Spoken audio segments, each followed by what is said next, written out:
안녕하십니까.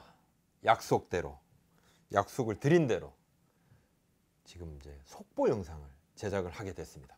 롯데자이언츠가 4일 밤이었습니다. 4일 밤에 단장 선임 성민규 씨 이렇게 보도 자료를 갑자기 뿌렸는데, 그날 밤에, 어젯밤이었죠. 어젯밤에 급하게 보도 자료가 나오게 된 이유는 하나입니다. 사실은 4일 오늘 오전에 보도 자료를 내려고 했는데 언론을 통해서 기사화가 됐어요. 먼저 이제 새어 나왔죠. 새어 나오게 됐고, 그러다 보니까 부랴부랴 보도 자료를 냈는데 그 보도 자료에 9월 4일 이렇게 있었던 거예요. 그래서 다시 9월 4일이 아니라 3일입니다 이렇게 수정 보도 자료가 나온 이유는 뭐냐? 성민규 단장, 신인 단장이죠. 성민규 단장의 사인, 계약 사인도 하기 전에 보도 자료가 먼저 나왔다 이렇게 말씀을 드리고, 1차적으로 단장 인터뷰는 한 20일 전에 했다고 합니다.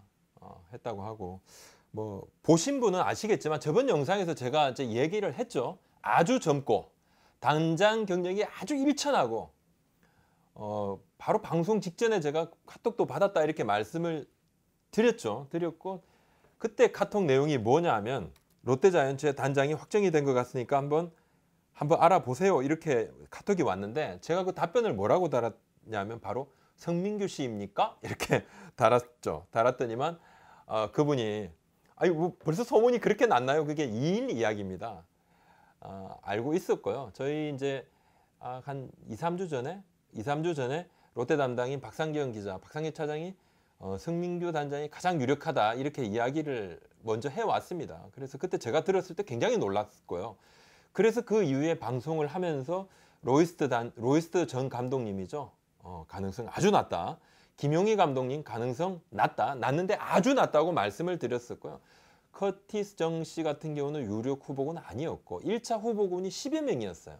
그러다 보니까 조금 좀 혼란이 있었지만 나머지 분들은 어떻게 보면 뭐 사실 들러리고, 김종인 대표이사의 뜻은 처음부터 성민규 신인 단장한테 좀 마음이 꽂혀 있었다 이렇게 봐야 될 것 같고, 딱 원하는 사람을 영입을 했어요. 오래 걸렸습니다. 이게 한 3주 정도 프로세스가 걸렸는데, 제가 알기로 롯데 이제 그룹 위에서 뭐 평가 같은 것도 하고 한 판단을 한번 해보잖아요. 여러 가지 뭐 개인적인 성향이라든지 뭐 타당성 조사 같은 걸 하면서 거기에서도 내부적으로 말이 많았다 그럽니다. 쉽지는 않았던 인사입니다. 근데 원하는 사람을 데려왔어요. 앞으로 이제 개혁을 강하게 드라이브를 걸 것 같습니다. 자, 그렇다면 롯데 왜 파격을 선택을 했나? 이 파격적인 변화의 지향점은 좀 명확하죠. 명확한데 뭐 일단은 최근 수년간 롯데가 또 다시 업다운이 심하고 올해 꼴찌로 떨어지고 단장, 사장이 같이 떠나고 그룹에서 최고위층에서 바로 이야기를 했던 부분이었고요. 폭망했다 올 시즌. 이제는 좀 변화가 필요하다. 그리고 팬들께서도 정말 이렇게까지 할 것이냐, 다 바꿔라, 그냥 막 갈아엎어라 이렇게 또 말씀을 하시고 하니까 파격을 선택을 하게 됐죠. 자, 성민규 단장이 만 37세입니다. 82년생인데 이대호 선수하고 동갑이네요. 동갑이고. 그래도 뭐 이제 마음 맞는 사람이 생겼네. 어떻게 보면 구단 내부적으로 그죠? 자, 동갑내기가 또 생겼고, 한 분은 전임 주장, 그리고 국내 최고 연봉이자 선수협 회장, 또 한 분은 또 이제 신인 단장 이렇게 됐습니다. 대구 상고 홍익대 중퇴하고 미국 네브래스카대에 졸업을 하고 시카고컵스 마이너리그 코치도 했을 거예요. 루키군. 국내뿐만 아니라 일본, 대만 총괄 시카고컵스 환태평양 스카우트 슈퍼바이저로 활동을 했습니다. 미국 쪽으로 지도자 경력, 그 다음에 스카우트 경력이 있고, 제가 이전에 말씀드렸던 롯데가 스카우트 경력, 스카우트 부분에 집중을 하고 있다, 그런 사람을 찾고 있다라고 말씀을 드렸던 이유도 바로 이제 이 성민규 단장이 가장 유력하기 때문에 그 말씀을 일부러 좀 드렸던 부분입니다. 그리고 실제 롯데가 여기에 지금 관심을 가지는 이유는, 첫 번째는 올해 외국인 농사 폭망, 조시 린드블럼이 떠난 뒤에 2017년 이후에 작년 폭망, 계속 외국인 농사가 실패하면서 뭔가 변화가 필요하다. 그러다 보니까 뭔가 스포트라이트를 딱 둔 지점이 스카우트, 그 중에서도 외국인 스카우트. 지금 사도스키 외국인 스카우트 코치 같은 경우는 지금 올해 끝나면 아마도 계약 모르겠습니다. 또 승민규 단장이 판단을 하겠지만 성과만 놓고 보면 이제 옷을 벗을 때가 되지 않았나 이렇게 봐지는데요. 그렇기 때문에 그 부분도 고민을 했을 겁니다. 올해 만약에 롯데가 올해 만약에 제이크 탐슨 그리고 칼로스 아스와의 이 선수 그리고 브룩스 레일리도 초반부터 잘해줬다 그러면 이렇게까지 떨어지진 않았겠죠. 네, 않았을 거고 아마도 파격과 더불어서 메이저리그식의 데이터 활용을 아마 할 거고 육성 시스템 가져올 겁니다. 또 그렇게 스카우트 시스템도 좀 향상시키려고 할 것이고요. 성단장 본인이 컵스 스카우트 시절에 활약을 했던 이런 인맥들, 연결했던 네트워크들 이 부분 자연스럽게 롯데가 좀 흡수를 할 것으로 기대는 됩니다. 선단장 잠재력 있는 우수 선수 스카우트, 과학적 트레이닝, 맞춤형 선수 육성, 데이터 기반 선수단 운영에 집중하겠다 이렇게 이야기를 했는데 또 직접 경험한 메이저리그 운영 방식을 롯데에 맞춰 적용을 하겠다 이렇게 포부를 좀 밝혔습니다. 한번 좀 지켜보셔야 될 것 같아요. 자, 그러면 이 성단장 영입이 의미하는 것이 뭔가? 모든 것이 실패한 마당에 롯데가 꺼낸 마지막 카드다. 저는 이렇게 봅니다. 팬들이 다 바꾸라고 그러면 바꾸는 것이 맞습니다. 지금 있는 것으로는 안 된다. 뭔가 정말 새로운 거 당신네들 해봐라 그러면 해야 됩니다. 해야 되죠. 저 역시 일부 팬들께서 빨리 지금 속보 영상 찍어라 해서 바로 찍고 있습니다. 내부 인사가 이미 이제 내부 인사의 내부 성격 차단이 됐던 부분도 이 부분이 컸고요. 외부 인사 중에서도 제가 말씀드렸던 그런 김유현 감독님이라든지 제리 로이스터 우리가 알고 있는 기존의 그런 몇몇 분들 안 된다는 거죠. 뭔가 큰 변화로 가겠다. 발탁 인사가 된 이유가 여기에 있고 28년 전에 롯데가 도선사 출신인 당시 송정주 단장을 선임을 해서 그때 정말 센세이션했습니다. 롯데 강팬이었는데 이분이 1990년에 필승 전략 롯데 자이언츠 탑 시크릿 제목이 어마어마하다. 이 책을 냈는데 이걸 봤어요. 이제 민재용 당시 롯데 타장 그리고 신준호 구단주 대행이 보고 이분 뭐야 해서 그 당시 이제 39세였어요. 이분이 새로 단장님으로 오셨는데 내부 알력도 당시에는 좀 있었습니다만 여하튼 그 다음 이듬해죠. 1992년에 롯데가 우승을 하게 됐는데 그러면 이 단장님이 잘해서 롯데가 우승을 했느냐? 물론 좋은 기운을 받았는지 변화의 기운을 받았는지 뭔가 좀 혁신이 일어난지 그건 사실 저도 이때 있지 않았기 때문에 잘 모릅니다만 이 말씀 한번 드립니다. 롯데가 아직은 한 번도 정규 시즌 우승을 한 적이 없습니다. 롯데는 한국 시리즈 우승이 2번 있었지만 일부에서는 이런 이야기도 합니다. 롯데가 아닌 1984년은 최동원이 한국 시리즈 우승을 했고 1992년은 염종석이 우승을 했다. 그러니까 결과적으로 롯데가 우승을 했지만 이 두 사람이 없었으면 우승을 하지 못했다. 이 두 사람의 활약이 결정적이었다. 돌려 말하면 이 둘이 없으면 우승을 할 팀이 아니었다. 이렇게 이야기를 하고 강팀이 아니라는 거죠. 강한 선수가 있었을 뿐.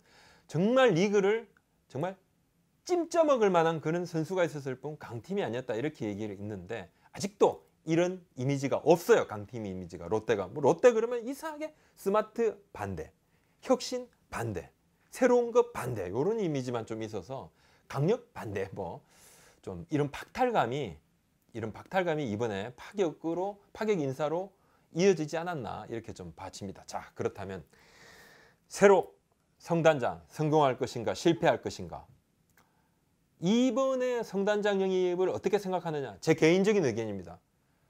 잘했다고 봅니다. 첫 번째는 팬들이 원하시니까 뭔가 이 특별한 개혁을 해야 된다.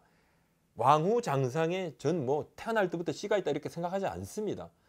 개인적으로는 사람이 그 자리를 빛나게도 만들지만은 자리가 사람을 만들 것입니다. 부족한 부분들은 단장이 되면 또 시야도 또 넓어질 측면도 있고요.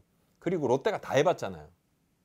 이제 정말 이런 것도 해야 된다고 생각해요. 이제 이 벼랑 끝에 있고 정말 나락의 끝까지 가 있기 때문에 정말 지푸라기라도 한번 잡아봐야 되지 않습니까? 혁신을 개혁을 시도를 하는 것은 나쁘지 않다. 자, 메이저리그식으로 그렇다면 모든 것을 선진화에 접목해야 한다고 하는데 이 부분 사실 저는 아마 현실 감각과의 조율도 해야 되지 않나. 아마도 그렇게 될 겁니다. 그렇게 될 겁니다. 자, 메이저리그 도입을 했어요. 야, 메이저리그 머리는 뉴욕 양키스, 근데 몸은 롯데자이언츠. 그럼 뭐 야구가 사실은 머리를 써야 되지만 손발이 움직여줘야 되지 않습니까? 그것은 문제 있다. 그러니까 이 부분을 접목을 하는 부분은 잘해야 될 것이다. 노력을 할 것이고, 뭐 이 부분은 시도만 좋고 그 다음에 제대로 포인트만 잡으면 큰 변화를 이끌 수 있다. 저는 그렇게 봅니다. 자, 김종인 대표가 직접 인터뷰를 해서 그 인터뷰가 너무 쏙 마음에 들어와서 데려왔다는데, 사실 우리가 뭐 입사 인터뷰, 그죠? 뭐 이럴 때 말 못하는 사람 없어요. 근데 뭐 회사에 들어오면 다 일 잘하느냐? 그게 아니에요. 꿈이 자꾸 변하지 않습니까? 뭐 어릴 때 꿈 그대로만 세상이 그냥 만들어졌다 그러면 뭐 아주 그냥 뭐 사자 돌림 천지겠죠. 그렇지 않잖아요. 그죠? 실행 의지, 그리고 새롭게 일을 이끌어가면서 적절하게 수정되고 끊임없이 업데이트하는 이 노력이 필요하다. 이렇게 봐집니다. 자, 저는 김종인 사장님의 롤, 역할이 굉장히 중요하다고 봅니다. 자기가 원하는 사람 데려왔잖아요. 단장은 당연히 사장 눈치 볼 겁니다. 그죠? 그리고 직원들은 또 단장이 아닌 오히려 사장 눈치를 볼 겁니다. 그죠? 자, 사장, 단장이 중심이 돼 변화를 시도하겠지만 또 직원들이 따라가는 그의 모양새가 되겠지만 결국은 뭐다? 위에서부터 개혁이 시작이 됐지만 손발이 돼서 움직이는 건 직원들이에요. 이 사람들의 마음도 잡아야 됩니다. 뭐 적폐다 이렇게 이야기하지만 사실 그들이라고 해서 전부 다 잘못됐느냐? 뭐 그렇지는 않죠. 그 위에 여러 가지 잘못들이 누적이 되고 또 합쳐졌기 때문에 이런 상황이 됐는데, 개혁이 되고 혁신이 된다 그러면 위만 개혁되고 혁신되는 것이 아니라 밑에도 같이 돼야 된다. 그렇다면 손을 잡고 이끌어 나가야 된다. 좋은 변화, 외부 인사가 와서 좋은 변화를 만들어내는 그런 상황들을 보고, 그런 팀들 보고, 그런 조직을 보면요, 비전 제시 상당히 중요하죠. 하지만 그 이전에 내부의 합의가 이끌어져서 끈기와 영민함이 더해지면 나아간다, 추진력이 생긴다, 이렇게 생각을 합니다. 자, 덧붙여 말씀을 드리면 당장 바뀐다고 생각하면 조급증 느끼게 됩니다. 절대로 느끼게 됩니다. 왜냐? 지금 급하죠. 올해 꼴찌했으니까. 그럼 내년에 그럼 바로 가을 야구를 갈 것이냐? 가면 좋겠죠. 또 팬들께서도 가을 야구 가면 좋죠. 아니면 내친김에 롯데 구단 창단 첫 정규 시즌 1위도 하면 좋겠고, 한국 시리즈 우승도 28년 만에 한번 해보자 하면 좋겠죠. 당장 바뀐다고 생각하면 조급증을 느낄 겁니다. 오히려 천천히 묵묵히 좀 가보자 이렇게 말하면 목표가 생각보다 좀 눈앞에 성큼 다가와 있는 경우가 왕왕 있죠. 우리가 뭐 사회에서도 늘 보지만 지금은 롯데가 욕심을 낼 수 있는 상황이 아니다. 왜?